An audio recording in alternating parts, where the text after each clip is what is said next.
So Sutrita is going to give us some tips on what we can do at home. So please help us understand what to do at home.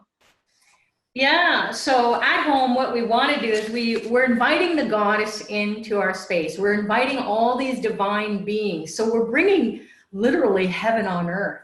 We want to clear the space. We want to clear the clutter. We want to clean space for the goddess or the gods or all these divine beings we spoke about, these archetypes to come in. So cleaning the space, you can observe a fast. You don't have to do a full fast, as Dr. Pillai shared, do a partial fast.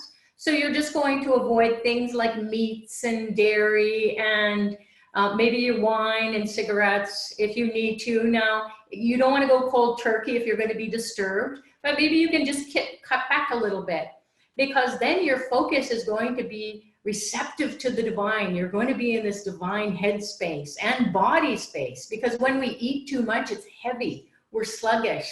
And then the divine is like tapping us and saying, hey, let me in, and we're busy digesting.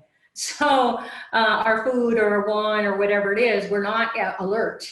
So observe the fast however you would like to, maybe some juice and fruits, some herbal teas, not too heavy, maybe some crackers.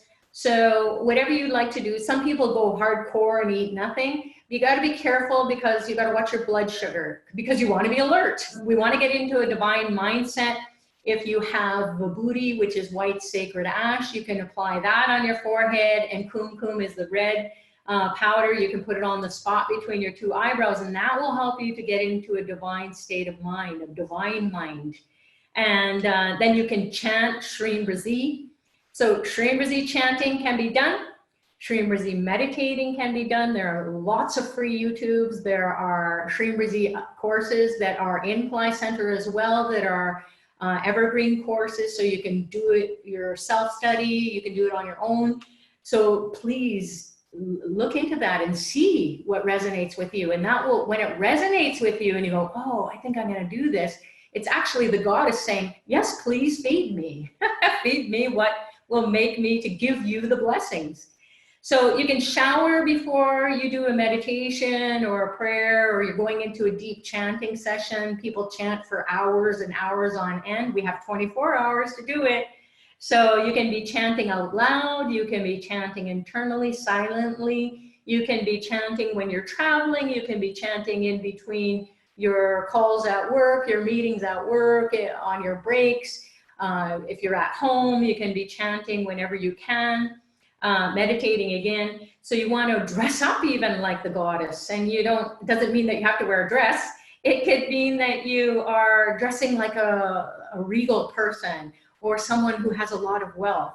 So go and find your best looking clothes and dress up and be like all the wealthy people, all the royalty dresses up, even when they're just out and about in their daily life. So get into that state of being. And then the wealth consciousness will manifest. You'll attract it like a magnet. So if you have a yantra or statue or picture, as we do here, we have yantra is a machine. So I'll give you just an example of one here for a bigger one. So this is an example of a yantra for Lakshmi Shreem Brzee. And it's a landing pad. All these are landing pads for the divine. So a yantra, a statue, a picture on the mantle there. There's other big yantras of the goddess Lakshmi, Mahalakshmi yantras. So you can be doing this puja, which is an elementalization. I'll get to that in a minute. You can pour water or milk or juice on the yantra and then rinse it off and then do your puja. You can pour water, milk, or juice on your statue.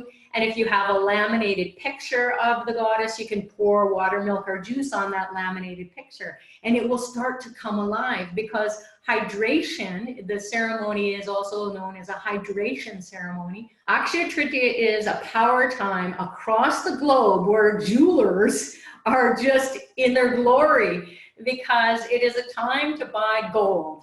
So even if you buy a little piece of gold, that in that moment, it's like you are the king, you are the queen, and you are adding it to your treasury. And then that is the seed money or the seed gold that will keep you expanding your consciousness, always wanting to invest wisely. You want to save, you want to have all the comforts, everything that represents wealth.